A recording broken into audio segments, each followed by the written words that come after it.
Serangan Si Jingtian menyebabkan energi langit dan bumi menjadi kacau. Aura tinju kuning pucat muncul di tangannya. Begitu aura tinju ini muncul, anehnya memanjang dan melesat lurus ke langit. Kecepatan pelarian Heavenfall Sage juga sangat cepat. Dengan basis budidaya refleksi jiwa, dia hampir bisa mencapai kecepatan legendaris, 1000 mil dalam sehari, ketika dia menggunakan semua esensi sejati di tubuhnya untuk melarikan diri.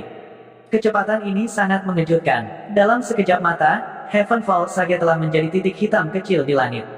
Namun, aura tinju Si Jingtian tampaknya telah melintasi ruang angkasa dan langsung mengenai titik hitam kecil di langit itu. Mereka yang memiliki penglihatan yang sangat baik dapat melihat bahwa saat Heavenfall Sage terkena aura tinju, seluruh tubuhnya meledak dan berubah menjadi hujan darah yang jatuh ke tanah. Semua orang menghirup udara dingin. Kekuatan Sekte Master begitu menakutkan sehingga sulit bagi mereka untuk membayangkannya. Taoist Ziking berdiri di tempat. Ketika dia melihat keadaan menyedihkan Heavenfall Sage, wajahnya sudah pucat pasi. Baru saja, dia juga ingin melarikan diri. Dia awalnya berpikir bahwa dengan kecepatan mereka, salah satu dari mereka akan dapat melarikan diri. Namun, sekarang dia memikirkannya, bukankah pemikiran seperti ini terlalu kekanak-kanakan dan menggelikan? Si Jingtian menatap Taoist Ziking dan berkata, "Ziking, dengan mempertimbangkan kontribusimu pada Sekte Awan Biru di masa lalu, dan hari ini, kamu juga didesak oleh Heavenfall Sage, sehingga kamu dapat menghabiskan sisa hidupmu di Gunung Api Penyucian." Meskipun Taoist Ziking berada di alam refleksi jiwa, usianya sudah besar. Dia hanya bisa hidup paling lama 30 hingga 40 tahun. Sekarang, dia hanya bisa menghabiskan sisa hidupnya di Gunung Api Penyucian. Namun, lebih baik hidup daripada mati. Selain itu, mungkin masih ada kesempatan untuk membalikkan keadaan. Taoist Ziking secara alami tidak berani membantah. Dia hanya mengangguk dan berterima kasih kepada Si Jingtian karena tidak membunuhnya. Si Jingtian kemudian mengalihkan pandangannya ke Jiang Sili di arena. Baru saja, Jiang Sili terpengaruh oleh auman Si Jingtian dan terbaring tak bergerak di tanah seperti anjing mati. Si Jingtian lalu menggelengkan kepalanya. Jiang Sili tidak memenuhi syarat bagi Si Jingtian untuk menghukumnya secara pribadi. Aula disiplin Blue Cloud Sect secara alami akan berurusan dengannya. Kemudian, tatapan Si Jingtian mendarat di Luo Zeng. Ketika tatapan acuh tak acuh Si Jingtian mendarat di Luo Zeng langsung merasa seolah-olah dia sedang dilihat. Setelah beberapa saat, Si Jingtian mengucapkan 3 kata, "Kamu tidak buruk." Kemudian, dia membuang benda hitam. "Aku baru saja mengendalikan raunganku, tetapi tampaknya telah memengaruhimu. Makanlah pil ini. Aku ingin melihat bagaimana penampilanmu di arena." Luo Zeng menangkap benda hitam itu dan melihatnya lebih dekat. Itu adalah pil. Namun, Luo Zeng tidak tahu dari penampilannya bahwa ada sesuatu yang istimewa tentangnya. Setelah Si Jingtian melempar pil, dia terbang ke platform tinggi tanpa melihat ke belakang. Sebagai gantinya, Penatuasu berjalan ke sisi Luo Zeng dan berkata dengan ramah, "Makanlah pil ini. Ini adalah pil penggumpal darah. Tidak hanya dapat menghilangkan semua luka dalam, tetapi juga dapat memperkuat darah dan ki Anda." Luo Zeng sebenarnya tidak terluka. Meskipun kekuatan raungan Si Jingtian memang mencengangkan, namun suara raungan itu saja sudah cukup untuk mengejutkan Luo Zeng. Namun, tidak mudah untuk melukai tubuh senjata roh Luo Zeng. Namun, dari nada Tetuasu, pil ini tampaknya sangat berharga. Karena dia telah menerima hadiah dari Master Sekte, dia secara alami tidak punya alasan untuk mengembalikannya. Luo Zeng tidak tahu bahwa Penatuasu dan yang lainnya yang tahu tentang asal-usul pil penggumpal darah ini sangat iri pada Luo Zeng. Pil penggumpal darah ini tidak hanya bisa menghilangkan luka dalam, tetapi ini hanya efek samping dari pil pembekuan darah. Kuncinya adalah pil itu bisa memperkuat darah dan ki. Pengaruh darah dan ki pada manusia sangat penting. Seseorang dengan darah dan ki yang kuat dapat sembuh dengan cepat bahkan setelah terluka. Jika ada kekurangan darah dan ki, maka luka kecil mungkin tidak sembuh untuk waktu yang lama. Selain itu, darah dan ki tidak hanya mempengaruhi kecepatan penyembuhan luka, tetapi juga memiliki efek yang sangat diperlukan pada daya tahan dan pemulihan fisik. Puncak hujan kecil Luo Zeng menang. Murid pribadi Jiang Sili kalah. Setelah wasit mengumumkan hasil pertempuran, 2 petugas berjalan ke arena dan membawa Jiang Sili pergi. Setelah pertempuran ini, banyak murid Sekte Awan Biru memiliki pemahaman yang jelas tentang kekuatan Luo Zeng. Sebelum bertarung dengan Jiang Sili, semua orang berpikir bahwa Luo Zeng kemungkinan besar akan mencapai 10 besar. Tapi sekarang, Luo Zeng bisa mengalahkan Jiang Sili yang berada di posisi 5 besar. Selain itu, dia benar-benar bisa menahan Jiang Sili di jalan pembunuhan. Sekarang, kekuatan Luo Zeng telah menjadi tak terduga di mata banyak murid. Yang lebih penting adalah evaluasi Si Jingtian. Kamu tidak buruk. Si Jingtian adalah master sekte dari Sekte Awan Biru. Di wilayah timur, dia sebanding dengan dewa. Di masa lalu, ada Suqian, kaisar dari dinasti Langit Terik, yang lebih kuat dari si Jingtian. Namun, setelah Suqian menghilang, si Jingtian menjadi orang nomor satu di wilayah timur. Dinilai sebagai tidak buruk oleh orang nomor satu di wilayah timur, tidak diragukan lagi merupakan kehormatan tertinggi. Dalam keadaan seperti itu, siapa yang berani meremehkan Luo Zheng? Tentu saja, itu tidak berarti bahwa semua orang berpikir bahwa Luo Zheng dapat memenangkan tempat pertama di kompetisi puncak hanya karena evaluasi si Jingtian. Itu hanya berarti bahwa semua orang akhirnya menyadari bahwa Luo Zheng jelas bukan orang yang lemah. Dia sudah bisa berdiri di antara murid-murid teratas dari Sekte Awan Biru. Dia kembali ke tim Little Rain Peak. Orang yang paling mengkhawatirkan keselamatan Luo Zheng secara alami adalah instruktur Wen dan yang lainnya di Little Rain Peak. Namun, selain khawatir dan cemas, tidak ada yang bisa mereka lakukan untuk membantu Luo Zheng. Bagaimanapun, itu melibatkan Immortal dan Master Sekte. Mereka bahkan tidak punya hak untuk mengganggu. Melihat bahwa Luo Zheng tidak hanya lolos dari bahaya, tetapi juga dihadiahi ramuan oleh Master Sekte, mereka merasa lega. Pada saat yang sama, mereka sangat iri. Meskipun mereka tidak tahu apa itu pil pembekuan darah, tetapi obat mujarab yang diberikan oleh Master Sekte, seberapa buruk itu. Setelah Luo Zheng duduk, dia memasukkan pil pembekuan darah ke dalam mulutnya. Rasa pil pembekuan darah ini sangat unik. Itu meleleh di mulutnya, dan pada saat yang sama, mengeluarkan banyak darah. Seolah-olah Luo Zheng tidak makan pil, tetapi banyak darah. Setelah beberapa saat, efek dari pil penggumpal darah mulai menyebar ke seluruh tubuh Luo Zheng. Pada saat ini, aliran darah di pembuluh darah Luo Zheng meningkat lebih dari 2 kali lipat, dan seluruh wajahnya memerah.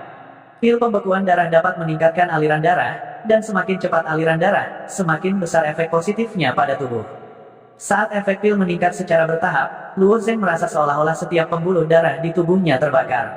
Aliran darahnya terus-menerus bergolak, seolah-olah bola api saling terkait. Namun, perasaan ini tidak nyaman.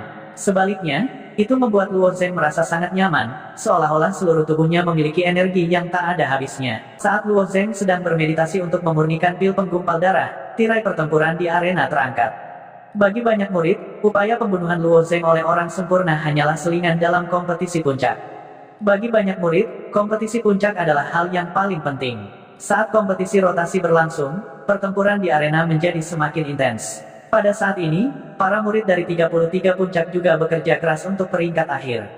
Jika mereka bertemu dengan murid pribadi yang tidak bisa mereka menangkan, atau murid teratas dari 33 puncak, kebanyakan dari mereka hanya akan mengakui kekalahan, untuk mempertahankan kekuatan mereka untuk putaran pertempuran berikutnya.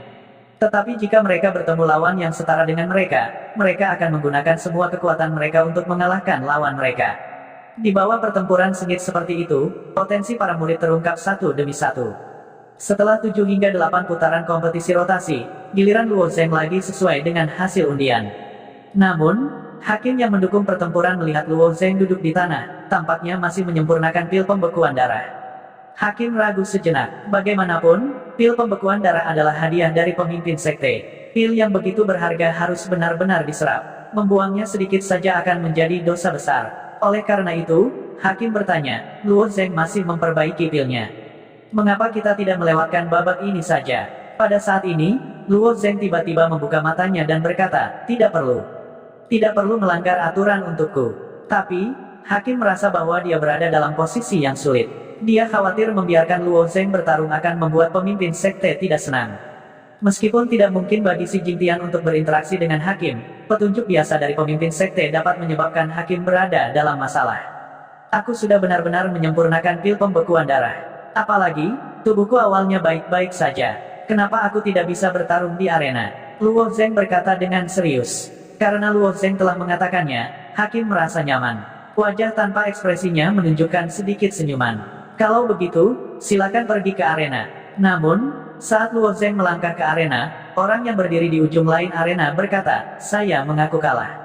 Orang yang mengaku kalah adalah murid langsungnya, Zhang Sunbo. Sebagai murid teratas dari Carefree Peak, kekuatannya tidak buruk. Namun, dia telah kalah dari Xie Yun sebelumnya. Selain itu, dia berhasil mempertahankan rekor kemenangan. Semua orang terdiam. Itu selalu menjadi murid langsung yang menghancurkan murid puncak. Mereka belum pernah melihat murid langsung mengaku kalah tanpa bertarung. Kompetisi puncak tahun ini memang telah menumbangkan pemahaman banyak orang tentang murid langsung. Mungkin bisa dikatakan bahwa murid puncak tahun ini terlalu luar biasa. Tidak hanya Luo Zheng yang muncul, tetapi ada juga Hua Tianming. Mengesampingkan Luo Zheng, Hua Tianming telah mengalahkan dua murid langsung berturut-turut tanpa menghunus pedangnya. Ini tidak terbayangkan di masa lalu. Selain itu, Xie Yun, Wu Xie, dan yang lainnya juga telah mengalahkan beberapa murid langsung. Penyerahan langsung Zhang Sunbo memang mengejutkan semua orang. Menurut pendapat banyak orang, Zhang Sunbo juga memiliki kemampuan untuk bersaing dalam 10 besar. Tidak ada jalan lain. Kekuatan yang ditunjukkan Luo Zheng sebelumnya terlalu percaya diri.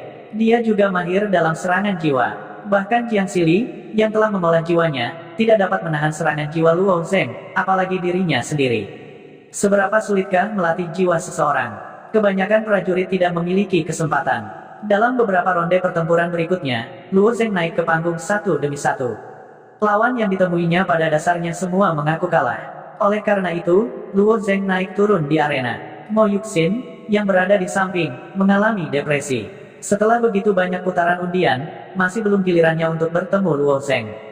Faktanya, Mo Yuxin telah merencanakan untuk menggunakan koneksinya untuk secara diam-diam mengutak-atik undian untuk menggambar putaran yang sama dengan Luo Zheng.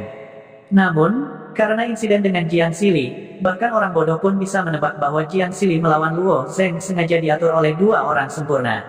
Pada saat ini, bahkan jika statusnya istimewa, siapa yang berani membantunya? Saat Mo Yuxin merasa sangat tertekan, wasit tiba-tiba mengumumkan, Xie Yun dari First Sky Peak versus murid pribadi Pei Tianyao. Mo Yuxin menjulurkan lidahnya dan berkata sambil tersenyum, Kakak Pei, giliranmu. Pei Tianyao mengungkapkan senyum tipis dan kemudian berjalan ke arena. Di antara murid-murid pribadi, Pei Tianyao adalah suatu keanehan. Dia tidak memiliki kelebihan, tetapi dia memiliki temperamen yang sangat ramah dan pada dasarnya tidak terlibat perselisihan dengan orang lain. Jadi sangat sulit untuk menilai kekuatannya. Tapi tidak ada yang bisa menyangkal kekuatannya karena dia berada di peringkat kedua di Ascension Rankings. Orang nomor satu di Ascension Rankings, Li Yifeng, masih berkultivasi secara tertutup sampai sekarang. Jadi ketika turnamen Samsara menarik undian, nama Li Yifeng tidak dimasukkan ke dalam kotak lotre. Jika Li Yifeng tidak muncul sebelum turnamen Samsara berakhir, maka Pei Tianyao akan menjadi peserta terkuat dalam kompetisi All Peaks tahun ini. Tetapi setiap murid di 10 besar peringkat Ascension memiliki kekuatan yang sangat hebat.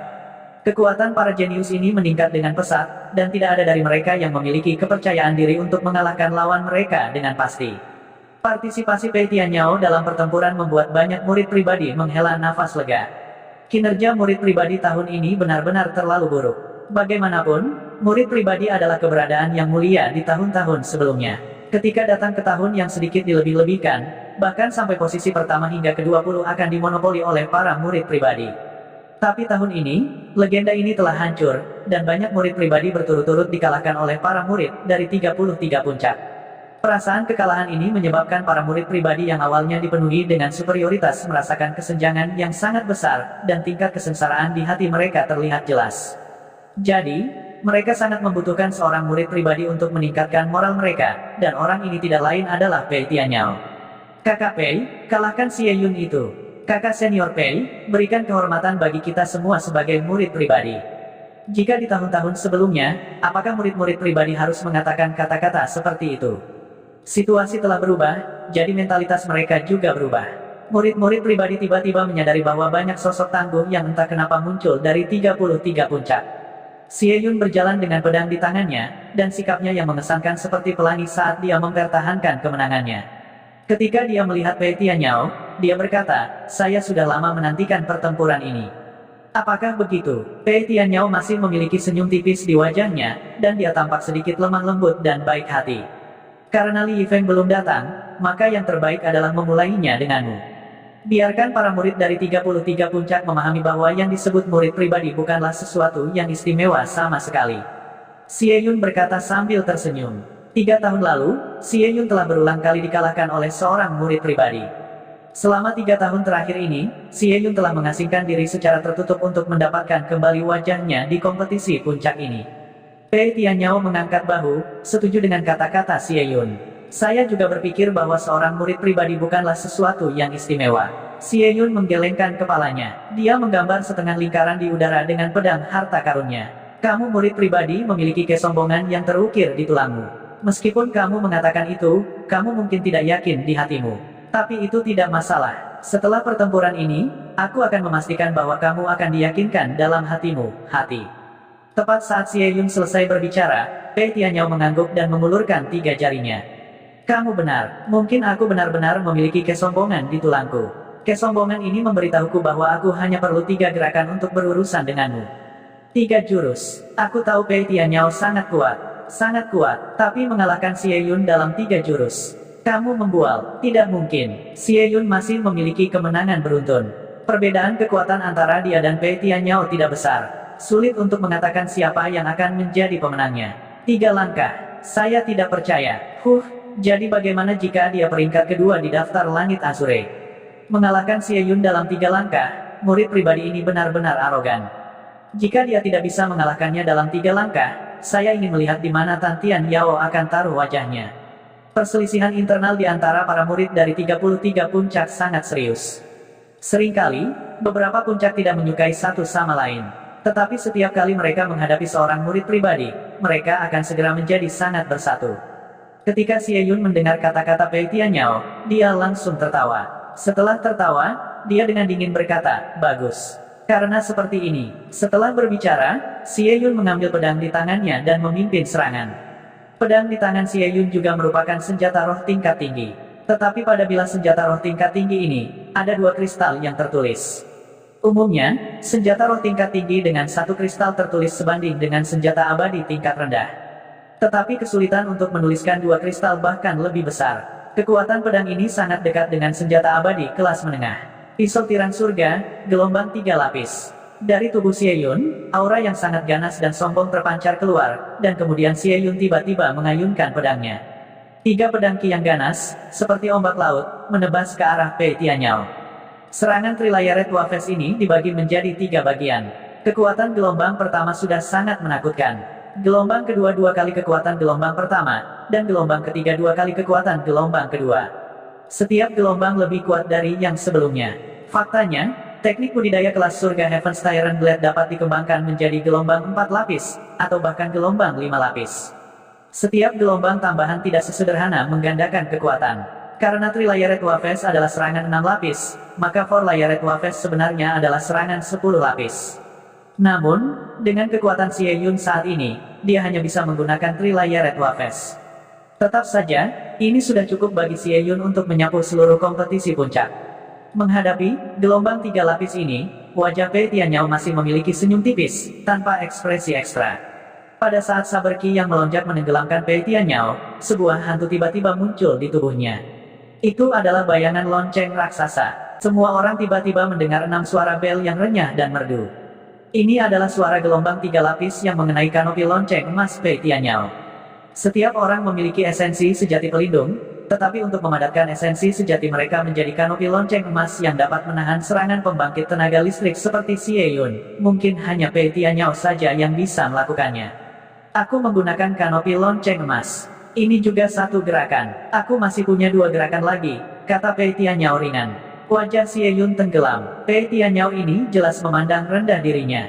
Dia telah menyetujui 3 gerakan, tetapi Pei Tianyao ini sebenarnya memasukkan gerakan pertahanannya sendiri. Implikasi yang tak terucapkan adalah dia hanya membutuhkan 2 gerakan. Ini adalah sesuatu yang tidak dapat diterima oleh Xie Yun, yang selalu bangga dengan puncak surgawi. Karena kamu membual tanpa malu-malu, aku akan memaksamu untuk bertahan. Mari kita lihat apakah kamu masih memiliki wajah untuk mengatakan sesuatu setelah kamu bertahan 3 kali. Saber tiran surgawi, 100 tebasan pecah. Pedang harta karun di tangan Xie Yun tiba-tiba berubah menjadi ratusan bayangan pedang abu-abu. Bayangan pedang ini hampir sepenuhnya menutupi Pei Tianyao. Serangkaian bel berbunyi, tetapi Xie Yun masih tidak bisa memecahkan bel emas Pei Tianyao. Pada saat ini, Xie Yun dengan sengaja berkata, "Kamu telah bertahan 2 kali, jadi kamu hanya memiliki 1 langkah tersisa." Pei Tianyao mengangguk dengan serius, "Memang, saya hanya punya 1 gerakan tersisa." Alis Xie Yun terangkat dan sekali lagi mengacungkan pedangnya. Jika kata-kata Pei Tianyao benar, maka Pei Tianyao tidak bisa bertahan dari serangan ketiga Xie Yun. Karena pertahanan dianggap sebagai langkah, maka dia tidak bisa menyerang, dan jika dia memilih untuk menyerang, dia tidak bisa bertahan. Pedang Xie Yun sangat merusak, tetapi karena lonceng emas Pei Tianyao, dia tidak dapat memecahkannya. Jika ada orang lain yang berani melawan pedangnya, maka mereka pasti sudah berubah menjadi tumpukan potongan. Kali ini, aku ingin melihat bagaimana kamu akan menghadapinya. Heavenly Tyrant Saber, teknik pedang terkuat, Asura Cut. Serangan ini berisi pemahaman Xie Yun tentang teknik pedang, dan bahkan Xiao Cheng Blade Inten miliknya disembunyikan di Asura ini. Memotong, dibandingkan dengan Sword Inten kurang tajam, tetapi lebih mendominasi. Dengan tebasan ini, Xie Yun seperti seorang tuan yang telah bertarung selama bertahun-tahun, mengungkapkan aura supremasi yang mendominasi di langit dan bumi. Tepat ketika Xie Yun menebas pedangnya, Pei Tianyao akhirnya bergerak. Langkah terakhirnya sebenarnya adalah satu-satunya langkah yang tersisa. Reinkarnasi Buddha, metode kultivasi Buddhis sangat kuat, tetapi sangat sederhana dan sangat misterius. Bahkan di pavilion buku surgawi Sekte Awan Biru, pada dasarnya tidak ada kumpulan metode budidaya Buddhis. Tidak ada yang tahu di mana Pei Tianyao mengembangkan metode kultivasi Buddhis ini.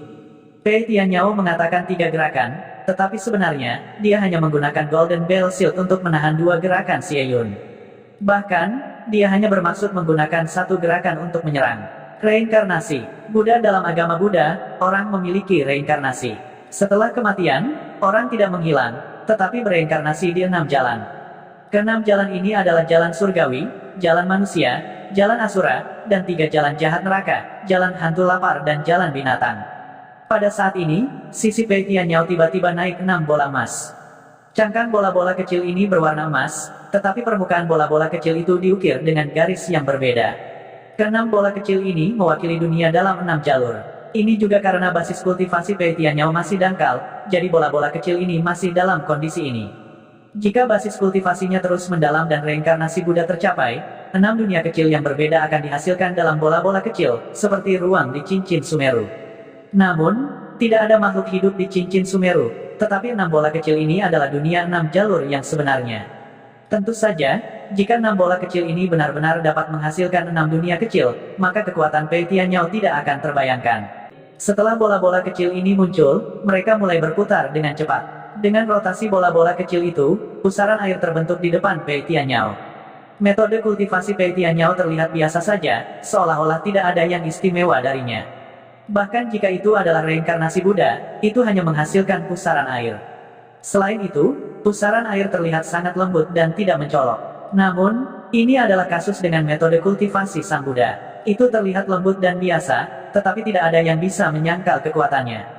Hancurkan untukku. Pedang berharga Xie Yun ditebas. Tebasan Asura ini adalah jurus membunuh terkuat Xie Yun.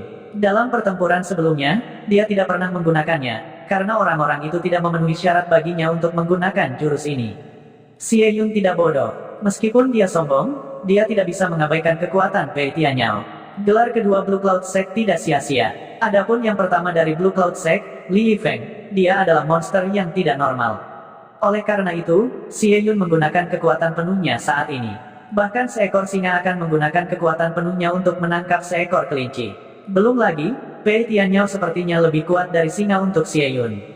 Pada saat ini, niat saber sukses kecil Xie Yun telah mengembun menjadi cahaya pedang abu-abu. Cahaya pedang ini diringkas dari niat pedang, dan jauh lebih kuat daripada cahaya pedang yang terkondensasi dari esensi sejati. Ketika Xie Yun selesai mengolah gerakan ini, dia telah menebas bukit setinggi 200 kaki dengan pedangnya. Dengan satu tebasan Asura, gunung setinggi 200 kaki itu terbelah menjadi 2. Pedang adalah hegemon dari semua senjata. Ketika dibudidayakan secara ekstrim, itu bisa membelah gunung dan membelah bumi, meledak dengan aura mendominasi yang tak tertandingi. Saat energi pedang yang ganas ini diproduksi, udara di sekitarnya bergetar dengan keras, seolah-olah tidak dapat menahan energi pedang yang sombong ini, dan mengeluarkan ledakan suara siulan yang tajam. Dalam sekejap mata, energi pedang mengalir ke 6 pusaran air Pei Tianyao. Ketika bersentuhan dengan 6 pusaran air, lapisan terluar dari pusaran air dengan cepat hancur. Itu seperti pisau panas menembus mentega, dan pusaran air Pei Tianyao dihancurkan lapis demi lapis. Melihat adegan ini, wajah Xie Yun menunjukkan seringai. Mari kita lihat bagaimana kamu memblokir ini.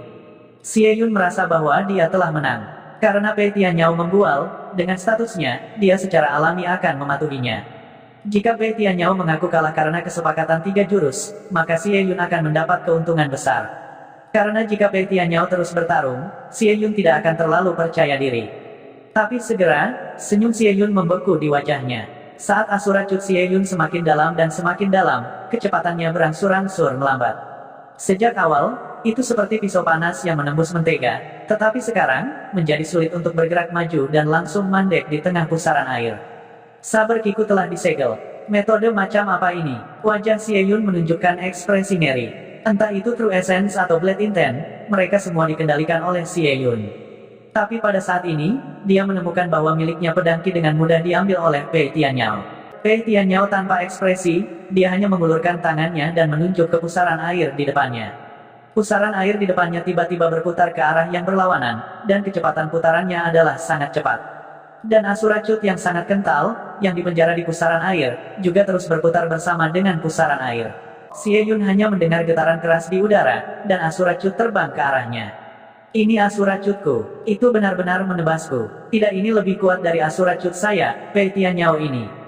Tidak ada yang tahu kekuatan Asura Cut lebih baik dari Xie Yun, tetapi pada saat ini, Xie Yun menemukan bahwa Asura Cut di pusaran air jauh lebih kuat dan menakutkan daripada yang dia gunakan sebelumnya. Mundur, mengetahui bahwa dia bukan tandingannya, Xie Yun memilih untuk mundur, tetapi kecepatan mundurnya jelas lebih lambat daripada kecepatan Asura Cut. Hampir dalam sekejap mata, Asura Cut sudah ada di depannya. Xie Yun tidak bisa menghindarinya, jadi dia mengangkat pedangnya yang berharga di depannya. Meskipun pedang berharga Xie Yun memblokir sebagian besar Bladeki, Asura Cut mengandung kekuatan kuat yang langsung menjatuhkannya. Dan Bladeki yang terkandung dalam Bladeki yang tersebar mengoyak jubah Xie Yun. Pada akhirnya, Xie Yun menabrak penghalang dan perlahan meluncur ke bawah. Pada saat ini, pakaian Xie Yun telah tercabik-cabik oleh sabre intens slash miliknya sendiri. Helaian pakaiannya tergantung di tubuhnya, dan tubuhnya penuh dengan luka. Beberapa luka sangat dalam sehingga tulang bisa terlihat. Mata Xie Yun kehilangan fokus, dia bersandar pada tirai cahaya pesona, dan hatinya sangat tertekan. Bukannya dia tidak berpikir bahwa dia akan dikalahkan, tetapi dia tidak berpikir bahwa dia akan dikalahkan dengan cara yang begitu memalukan, dikalahkan oleh serangan terkuatnya sendiri. Dan setelah melewati pusaran aneh Pei Tianyao, kekuatan Asura Cut yang dipantulkan kembali menjadi lebih dari 2 kali lipat. 3 gerakan lebih dari cukup untuk mengalahkanmu. Pei Tianyao memandang Xie Yun dengan acuh tak acuh, lalu menoleh dan berjalan pergi. Ketika para murid dari 33 puncak melihat pemandangan ini, mereka semua terdiam. Tahun ini, para murid dari 33 puncak tampil sangat baik. Luo Zheng, Xie Yun, Hua Tianming, Wu Xie. Hasil dari kuda-kuda hitam yang tiba-tiba muncul, atau murid-murid puncak dari puncak yang telah terkenal sejak lama, semuanya melampaui murid-murid pribadi yang berpura-pura menjadi luar biasa. Ini membuat murid dalam dan luar dari 33 puncak merasa bangga. Jadi bagaimana jika Anda tidak memiliki master untuk mengajari Anda? Jadi bagaimana jika Anda lahir di rumput? Anda masih bisa mengalahkan murid pribadi Anda. Tapi penampilan Pei Tianyao memberi murid-murid dalam dan luar dari 33 puncak pelajaran. Bahkan seorang jenius seperti Xie Yun, murid terbaik dari puncak Tianyi, hanya membutuhkan 3 gerakan untuk mengalahkannya. Tidak, hanya 1 gerakan. Dari awal hingga akhir, Pei Tianyao hanya melakukan 1 serangan, dan 1 serangan itu membuat Xie Yun kehilangan kekuatan bertarungnya. Murid pribadi terlalu menakutkan. Kakak Pei, kamu terlalu tampan. Kakak Pei, kamu tidak menggunakan 3 jurus. Kamu membiarkan Xie Yun menggunakan 2 jurus, dan pada akhirnya, kamu hanya menggunakan 1 jurus. Dan dalam jurus itu, setengahnya berasal dari serangan Xie Yun sendiri. Iya, kakak senior kita Pei hanya membutuhkan setengah gerakan untuk mengalahkan belalang dari 33 puncak ini. Mari kita lihat bagaimana belalang ini akan melompat lagi. Magang senior saudara Pei bukan yang terkuat di antara murid langsung kami. Murid langsung terkuat kami, Li Yifeng, masih dalam pengasingan tertutup. Jika dia muncul, maka dia akan langsung menyapu semua murid dari 33 puncakmu. Kamu ingin melampaui murid langsung kita. Bermimpilah, mungkin di kehidupanmu selanjutnya. Sejujurnya, kinerja para murid langsung di kompetisi puncak tahun ini tidak terlalu bagus.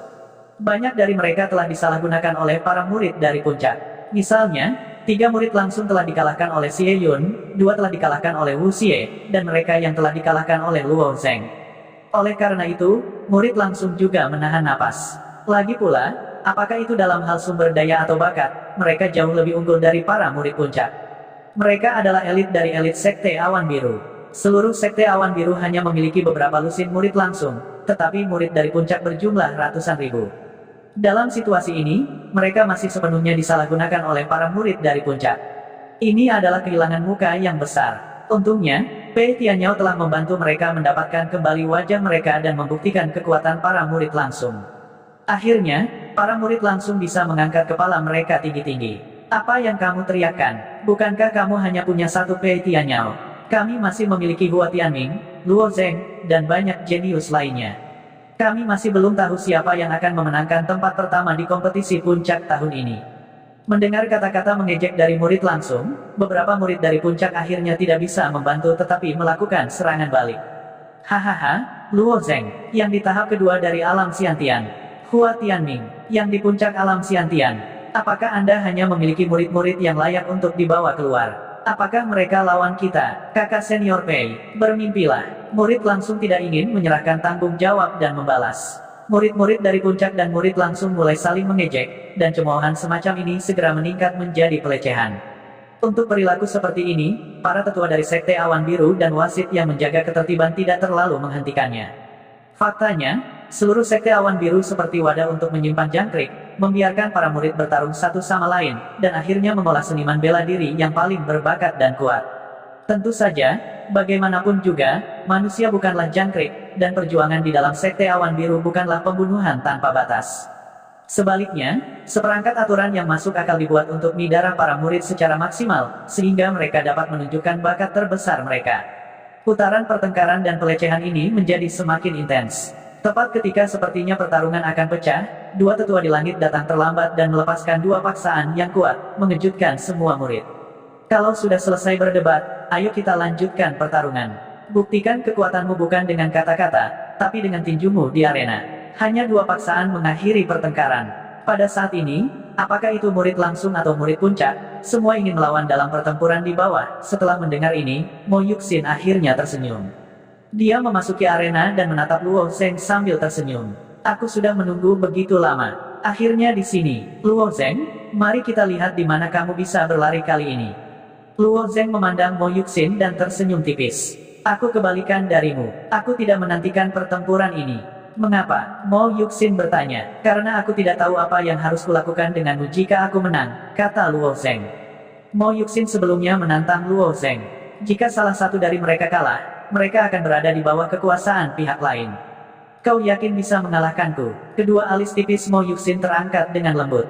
Seharusnya tidak ada masalah. Luo Zheng mengangguk dengan pasti. Baiklah kalau begitu. Aku awalnya berencana untuk hanya menghukummu sedikit jika aku menang, tapi aku berubah pikiran sekarang. Jika aku menang, aku ingin kamu menjadi kuda dan tetap di sisiku, merangkak setiap saat dan jadilah tungganganku. Mo Yuxin berkata dengan sangat serius. Dia sepertinya tidak bercanda sama sekali. Setelah mengatakan itu, Mo Yuxin mengangkat tangannya yang seperti batu giok dan meraih ke belakang kepalanya untuk melepaskan dua indik emei dari rambutnya. Sepasang emei piercing sepanjang kaki ini hanyalah aksesori rambut untuknya saat dia tidak bertarung. Bukankah taruhan ini terlalu besar? Kamu ingin Luo Zheng menjadi kuda penyihir kecil itu? Itu terlalu banyak. Jika Luo Zheng benar-benar kalah, dia hanya bisa siap dan memanggilnya. Namun, dengan Qin Gang sebagai contoh, tidak ada yang berani memprovokasi Mo Yuxin. Hanya dewa yang tahu apa yang akan terjadi jika mereka membuat marah penyihir kecil ini. Dia tidak peduli dengan aturan arena sama sekali. Aku setuju, tapi premisnya adalah kamu benar-benar bisa mengalahkanku. Luo Zheng menjawab, baiklah, sepertinya kamu masih meremehkanku. Sudut mulut Mo Yuxin sedikit melengkung. Kamu ditakdirkan untuk menyesali ini. Setelah mengatakan itu, dua emei piercings di tangan Mo Yuxin tiba-tiba berubah menjadi dua ujung tajam berwarna hijau abu-abu dan menusuk ke arah Luo Zheng. Sebelumnya, Mo Yuxin sudah menunjukkan kecepatannya yang luar biasa. Kecepatannya memang membuat banyak murid Blue Cloud Sect terkesiap. Melihat bahwa dua tepi tajam hijau abu-abu akan menembus Luo Zheng hanya menggerakkan kakinya sedikit dan dengan mudah menghindari dua tepi tajam. Anehnya, tubuh Luo Zheng sepertinya hanya bergoyang sedikit. Dia masih berdiri di tempat yang sama. Dalam pertempuran ini, Mo Yuxin juga habis-habisan. Pei Tianyao pernah berkata bahwa bakat Mo Yuxin adalah yang kedua di Sekte Awan Biru. Dia takut tidak ada yang berani mengatakan bahwa mereka yang pertama. Sangat disayangkan bahwa meskipun bakat Mo Yuxin tidak normal, dia suka bermain-main dan tidak suka berkultivasi. Dia sering menyia-nyiakan banyak bakat baiknya. Namun demikian, dengan bakatnya yang menakutkan, itu hanya sedikit kurang dari waktu orang lain untuk berkultivasi. Kekuatannya sudah sangat luar biasa. 1000 bulu ilusi duri. Tiba-tiba, Mo Yuxin berubah menjadi serangkaian bayangan. Apakah itu orang atau sesuatu yang lain? Ketika kecepatan mencapai ekstrim, secara alami akan menghasilkan bayangan. Selama gerakan berkecepatan sangat tinggi, afterimages secara alami akan dihasilkan. Luo Zeng juga dapat dengan mudah membuat bayangan dari sosoknya sendiri. Tapi bayangan Mo Yuxin lebih istimewa. Bayangan-bayangan ini tidak hanya bayangan, tetapi mereka juga dapat mempertahankan gerakan yang sama seperti Mo Yuxin.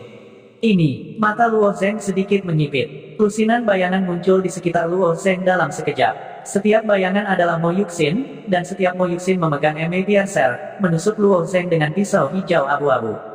Metode Mo Yuxin sedikit mirip dengan Jiang Sili. Hanya saja bayangan Jiang Sili hanya bisa bersembunyi, sedangkan bayangan Mo Yuxin bisa menyerang. Namun, Mo Yuxin tidak memiliki teknik penyembunyian Jiang Sili yang sangat brilian. Dengan kemampuan persepsi jiwa yang kuat dari Luo Zeng, dia hampir seketika mengidentifikasi posisi Mo Yuxin. Meskipun hanya ada lusinan bayangan Mo Yuxin, dan meskipun setiap bayangan menggunakan Eme Piercer untuk menusuk ratusan bilah hijau abu-abu, Luo Zeng mengabaikan sebagian besar serangan. Dia hanya memegang belati terbang yang patah di tangannya dan melambaikannya ke sisinya untuk memblokir. Luo Zeng memegang pisau terbang yang patah di tangannya dan memblokir ratusan bilah hijau keabu-abuan dalam waktu yang sangat singkat. Adapun ratusan ribu bilah dari afterimage lainnya, semuanya melewati tubuh Luo Zeng dan tidak membahayakannya. Pedang itu hanya ilusi. Melihat bahwa serangannya diblokir oleh pedang kecil Luo Zeng, mata Mo Yuxin bersinar dengan cahaya yang aneh. Kali ini, dia tidak lagi bergerak di sekitar Luo Zeng tetapi memilih untuk melawan Luo Zeng dalam pertempuran jarak dekat. Luo Zeng tidak menggunakan pedang, jadi keduanya menggunakan senjata pendek. Eme Piercer milik Mo Yuxin tajam, tapi reaksi Luo Zeng juga tidak lambat. Setelah mereka berdua mendekat, mereka menyerang berkali-kali dalam sekejap. Di arena, seolah-olah ada alat musik yang dimainkan di tengah pertunjukan. Seranganmu tidak berguna melawanku. Jika kamu hanya pada level ini, aku bisa mengalahkanmu dalam sekejap. Setiap kali Luo Zeng menggunakan belati terbang yang patah untuk bertahan, dia sangat akurat. Selain itu, dalam hal kekuatan, Luo Zeng memiliki keunggulan yang cukup besar. Kekuatan Mo Yuxin tidak setingkat dengan miliknya. Bahkan jika Luo Zeng hanya menghalangi, lengan Mo Yuxin akan sedikit mati rasa. Mendengar kata-kata Luo Zeng, serangan Mo Yuxin melambat. Setelah dia menghentikan serangannya, dia menatap Luo Zeng dan mengerutkan kening. Dia cemberut dan berkata, saya kira itu akan menjadi hasilnya, saya ragu apakah saya harus menggunakan langkah itu atau tidak, tetapi sekarang sepertinya saya tidak punya pilihan. Di arena, ketika Pei Tianyao mendengar kata-kata Mo Yuxin, dia tiba-tiba berdiri. Dia selalu tenang, tetapi pada saat ini, dia tidak bisa tetap tenang. Saudari muda Mo, ini hanya pertarungan. Jangan gunakan gerakan itu. Pei Tianyao tahu bahwa jika Mo Yuxin menggunakan gerakan itu, bahkan dia akan kesulitan untuk menolaknya. Tapi begitu digunakan, itu akan berdampak besar pada Mo Yuxin. Tidak perlu menggunakannya dalam pertarungan seperti ini. Tapi, jika aku tidak menggunakan jurus itu, aku akan kalah darinya. Wajah Mo Yuxin menunjukkan sedikit keluhan. Dia jelas sangat tidak mau. Jika kamu kalah, kamu kalah. Keterampilanmu tidak sebagus yang lain. Jadi bagaimana jika kamu kalah? Jika kamu merasa tidak bisa menang, kamu bisa langsung mengaku kalah. Aku percaya Luo Zeng tidak akan benar-benar berurusan denganmu. Saudara Luo Zeng, tidakkah menurutmu begitu? Kata Pei Tianyao. Luo Zeng tersenyum dan berkata, itu benar. Aku tidak akan mempermalukanmu. Mo Yuxin cemberut dengan mulut kecilnya. Dia masih agak tidak mau. Tepat ketika Luo Zeng dan Pei Tianyao berpikir bahwa Mo Yuxin siap untuk mengakui kekalahan, Mo Yuxin tiba-tiba berkata, tidak, kamu tidak akan mempermalukanku, tapi aku benar-benar ingin mempermalukanmu. Setelah itu, dua Eme Pers di tangan Mo Yuxin dengan lembut berputar, bersilangan, dan menusuk pelipisnya dari kedua sisi. Dia memiliki rasa kesopanan yang baik. Indik Eme hanya meninggalkan titik merah di pelipisnya. Setelah menusuk titik akupuntur ini, dia dengan ringan menusuk lengan, betis, leher, dan 16 titik akupuntur lainnya. Proses ini berlangsung cukup cepat. Pei Tianyao tidak punya waktu untuk menghentikannya. Melihat adegan ini, dia hanya bisa menghela nafas. Benar saja, tidak mudah untuk menghalangi adik perempuannya. Kali ini, Luo Zeng sangat mengerikan. Ketika 16 pasang titik akupuntur ditusuk, aura Mo Yuxin tiba-tiba berubah. Ki sejati yang lolos dari 16 titik akupuntur bercampur dengan jejak ki darah. Itu terus mengembun di belakang Mo Yuxin. Tubuh Azure Phoenix, aktifkan. Awalnya, suara Mo Yuxin memiliki sedikit kelucuan dan kelucuan. Tetapi pada saat ini, suaranya memiliki semacam keagungan tertinggi. Itu adalah keagungan yang berasal dari garis keturunannya. Azure Phoenix. Apakah itu binatang mitologis Azure Phoenix? Mengapa Mo Yuxin memiliki tubuh Azure Phoenix? Apakah dia bukan manusia, tetapi binatang mitologis? Binatang mitologis Azure Phoenix yang mulia seperti apa? Bagaimana itu bisa berubah menjadi murid Sekte Awan Biru? Seharusnya karena dia memiliki darah Azure Phoenix di tubuhnya. Memiliki darah binatang mitologis Azure Phoenix, ini, saya pikir kekuatan Mo Yuxin tidak terlalu kuat. Saya tidak berharap dia memiliki darah binatang mitologis. Hanya garis keturunan ini, yang bisa dibandingkan dengan murid Sekte Awan Biru. Mengenai berbagai legenda binatang mitologis, mustahil bagi para murid Sekte Awan Biru untuk tidak mendengar tentang mereka. Namun, ada banyak legenda binatang mitologis, tetapi tidak ada yang benar-benar melihatnya. Tapi sekarang mereka tahu bahwa murid langsung Mo Yuxin memiliki darah dari binatang mitologis Azure Phoenix. Bagaimana ini tidak mengejutkan semua orang? Dalam legenda, binatang mitologis terkuat milik 4 ras utama. Mereka adalah Azure Dragon, Vermilion Bird, White Tiger, dan Black Tortoise. Ini bisa menjadi super mythological beast. Dan di bawah binatang super mitologi adalah Kunpeng, Azure Phoenix, rusa 9 warna, dan seterusnya. Saat darah dan ki Mo Yuxin melonjak, esensi sejati meluap. Perlahan, bayangan Azure Phoenix yang samar mengembun di belakang Mo Yuxin. Bayangan Azure Phoenix ini sangat acuh tak acuh. Itu hanya bayangan samar, tapi bayangan samar ini memberi orang rasa penindasan yang hebat. Bahkan beberapa tetua yang menjaga ketertiban memiliki ekspresi hati-hati di wajah mereka. Meskipun tidak mungkin bagi Mo Yuxin untuk mengancam para tetua ini dengan kekuatannya, itu masih melahirkan perasaan takut yang tak dapat dijelaskan di hati mereka. Keagungan binatang mitologis begitu kuat dan tidak masuk akal. Aku tidak tahu kenapa, tapi aku membencimu. Aku benci wajahmu, jadi aku harus memberimu pelajaran yang bagus. Pada saat ini, aura Mo Yuxin benar-benar berubah. Dia telah berubah dari kepribadian aslinya yang nakal menjadi dewi yang agung. Luo Zeng terdiam, mendengarkan nada bicara Pei Tianyao, sepertinya Mo Yuxin tidak bisa begitu saja menggunakan tubuh Azure Phoenix. Dia tidak tahu bagaimana dia memprovokasi gadis iblis kecil ini. Awalnya, dia berpikir bahwa dia akan memenangkan pertempuran ini dengan mudah. Dia tidak menyangka bahwa Mo Yuxin akan tiba-tiba mengalami perubahan seperti itu.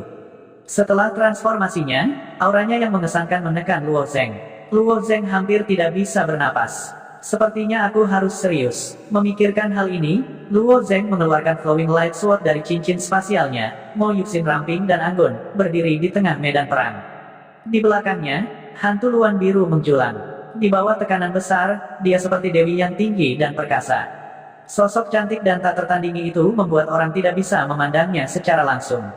Tidak ada yang mengira akan ada perubahan seperti itu di medan perang. Tidak ada murid yang menyangka bahwa akan ada seseorang di Sekte Awan Biru yang memiliki garis keturunan binatang mitologis, hal yang tidak mungkin tercapai. Pada saat ini, tidak ada yang mengira Luo Zeng dapat mengalahkan Mo Yuxin, yang telah membuka tubuh Blue Luan. Semua orang merasa bahwa saat ini, pilihan terbaik Luo Zeng adalah mengakui kekalahan secara langsung. Tetapi pada saat ini, Luo Zeng mengeluarkan pedang. Pedang. Luo Zeng mengeluarkan pedang. Dia adalah pendekar pedang. Apakah saya salah melihatnya? Itu adalah senjata abadi. Astaga, apakah itu berarti Luo Zeng tidak menggunakan kekuatan penuhnya sebelumnya? Belati terbang dan serangan jiwanya bukanlah kartu trufnya yang sebenarnya. Berapa banyak kartu truf yang dia miliki? Kejutan yang disebabkan oleh tubuh Blue Luan telah belum bubar. Pada saat ini, melihat Luo Zeng mengeluarkan pedang, banyak murid tiba-tiba terkejut. Siapa yang bisa membayangkan bahwa seorang seniman bela diri di tingkat 2 alam penyempurnaan tubuh, setelah mengalahkan sekelompok ahli puncak Xiantian, setelah mengalahkan sekelompok ahli refleksi surgawi, setelah mengalahkan murid langsung, masih tidak menggunakan kekuatan penuhnya. Gambar Luo Zeng tiba-tiba menjadi tak terduga di mata semua orang. Alasan mengapa itu tak terduga adalah karena sulit diprediksi. Karena melihat Luo Zeng mengeluarkan satu demi satu kartu truf, tetapi kartu trufnya tampaknya tidak ada habisnya, orang tidak lagi memiliki standar untuk menilai kekuatan Luo Zeng. Baru saja, tubuh Blue Luan telah memberi semua orang rasa penindasan yang besar.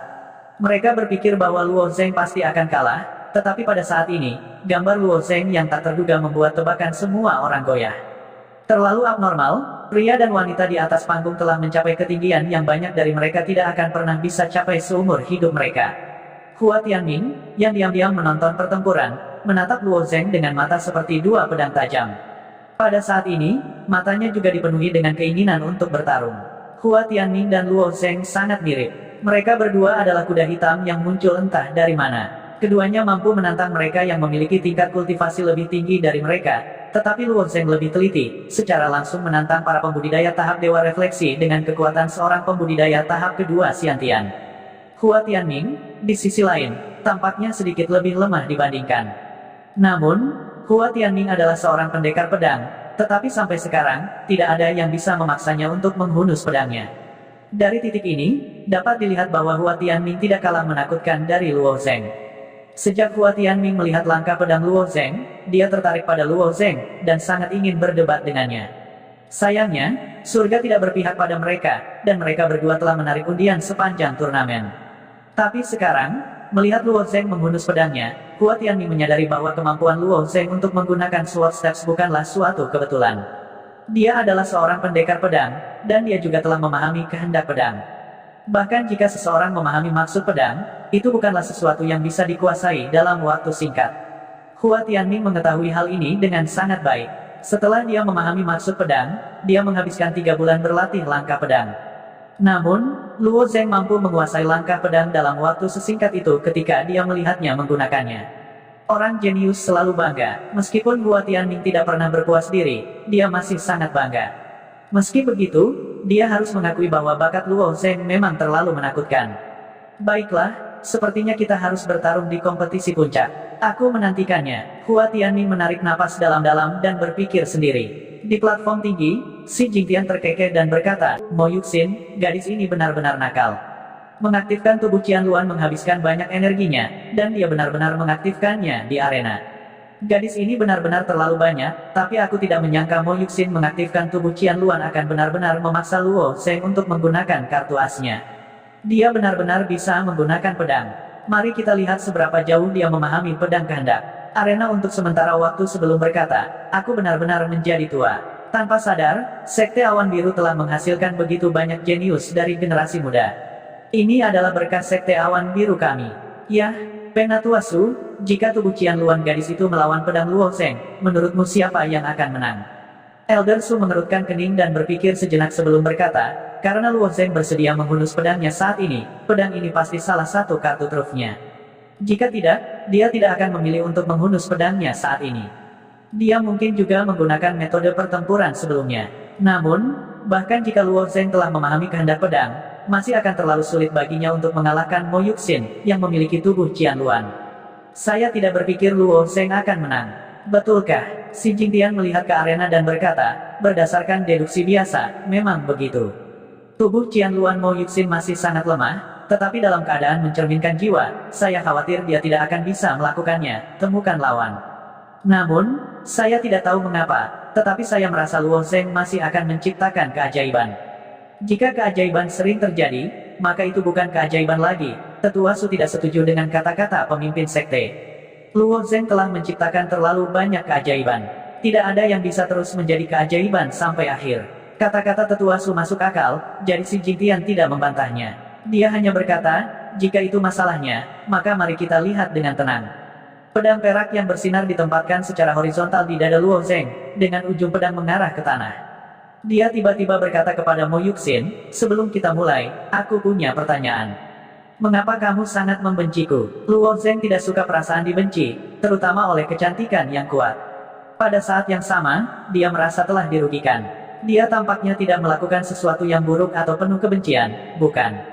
Mengapa Mo Yuxin bertingkah seperti ini? Entahlah, hanya melihat wajah tenangmu membuatku membencimu. Aku ingin menginjak-injakmu. Suara Mo Yuxin menjadi sangat dingin. Luo Zheng melengkungkan bibirnya tanpa daya. Kalau begitu mari kita tunggu dan lihat bagaimana kamu menginjak-injakku. Setelah dia selesai berbicara, Luo Zheng dengan lembut menarik ujung pedangnya ke tanah. Niat pedang yang melonjak langsung mekar dari tubuhnya. Hua Tianming hanya mengandalkan niat pedangnya, langkah pedang, dan beberapa teknik lainnya, tetapi dia masih mampu mengatasi semua rintangan dan membunuh musuh-musuhnya. Ini cukup untuk menunjukkan betapa mengerikannya niat pedang. Meskipun Xie Yun telah memahami niat saber sukses kecil, itu sudah cukup baginya untuk mendominasi 33 puncak dan menjadi murid top. Niat adalah sesuatu yang tidak bisa dijelaskan dengan jelas. Itu ilusi, tapi itu sangat kuat. Begitu suara Luo Zheng jatuh, Mo Yuxin tiba-tiba bergerak. Blue Luan adalah burung dewa, juga dikenal sebagai Blue Luan. Itu adalah cabang dari Super Divine Beast, Phoenix. Blue Luan mewarisi kecepatan Phoenix, tetapi tidak mewarisi api abadi Phoenix. Karena itu, yang terbaik adalah mengendalikan angin. Ketika Mo Yuxin bergerak, angin di seluruh arena mulai melonjak. Gelombang angin seperti ini benar-benar berbeda dari metode Sugesi dalam mengendalikan angin. Tapi Mo Yuxin berbeda, dia menggunakan afinitasnya dengan angin untuk mengendalikan angin secara langsung. Dengan kata lain, Mo Yuxin, yang telah mi tubuh Blue Luan, setara dengan penguasa angin. Tubuhnya yang indah dan montok tampak melayang bersama angin. Dia tiba-tiba menghilang dari mata Luo Zheng. Kecepatannya telah mencapai ekstrim, dan Luo Zheng tidak dapat membedakannya. Angin sepoi-sepoi yang hampir tak terdengar bertiup ke arah Luo Zheng. Angin sepoi-sepoi ini sangat lembut, seperti angin musim semi yang hangat di bulan Maret. Tapi angin sepoi-sepoi inilah yang membuat Luo Zheng merasakan niat membunuh yang kuat. Dalam sekejap, Mo Yuxin sudah muncul di samping Luo Zheng. Kedua ema piercer yang bersinar dengan cahaya biru di tangannya telah menembus ke arah Luo Zheng dari kedua sisi. Niat pedang pelindung. Menghadapi serangan diam-diam Mo Yuxin yang tak terduga, Luo Zheng membuka pelindung pedang esensinya secara refleks. Ada rentetan tabrakan lagi. Kali ini, itu adalah suara pedang pelindung Luo Zheng yang bertabrakan dengan penusuk ema milik Mo Yuxin. Meskipun SWOT inten Luo Zheng kuat, itu tidak bisa memaksa Mo Yuxin untuk mundur. Sebuah lampu hijau menyala di mata halus Mo Yuxin. Kedua penusuk ema dengan paksa melawan maksud pedang pelindung Luo Zheng dan menusuk ke arah Luo Zheng. Setelah menyadari bahwa inten pedang pelindungnya tidak dapat menghentikan Mo Yuxin, Luo Zheng dengan cepat mengaktifkan energi kristal Fengxian. Dia jatuh ke belakang dan berguling ke samping pada saat yang bersamaan. Namun, dia masih tidak bisa menghindari cedera. Kedua ema piercer menusuk bahu Luo Zheng. Sangat kuat, Luo Zheng menyeka darah dari bahunya dan menatap Mo Yuxin dengan dingin. Awalnya, aku hanya ingin menusukmu 2 kali, tapi sekarang aku berubah pikiran. Jika kamu ingin menusukku, maka tusuk aku lebih banyak. Aku sudah memutuskan untuk menusukmu 10 kali. Mo Yuxin berkata dengan dingin. Setelah mengaktifkan Qian Phoenix fisik, kepribadian Mo Yuxin menjadi dingin, tetapi sifatnya masih ada. Apakah begitu? Luo Zheng memiliki senyum tipis di wajahnya. Setiap kali kamu tersenyum, kamu menusuk 1 lagi.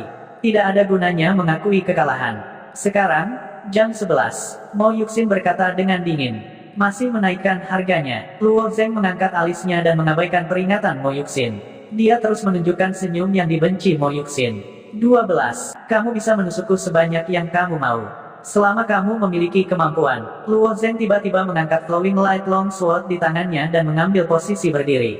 Baru saja, dia hanya ingin menguji apakah niat pedangnya dapat mengancam Mo Yuxin. Sekarang, dia benar-benar akan menggunakannya. Namun, ketika Luo Zheng memakai postur ini, semua murid Sekte Awan Biru, termasuk murid langsung, para tetua, dan bahkan si Jingtian tercengang. Teknik dasar pedang. Jurus yang diambil Luo Zheng adalah jurus awal teknik pedang dasar. Cerita bersambung. Terima kasih yang telah menonton.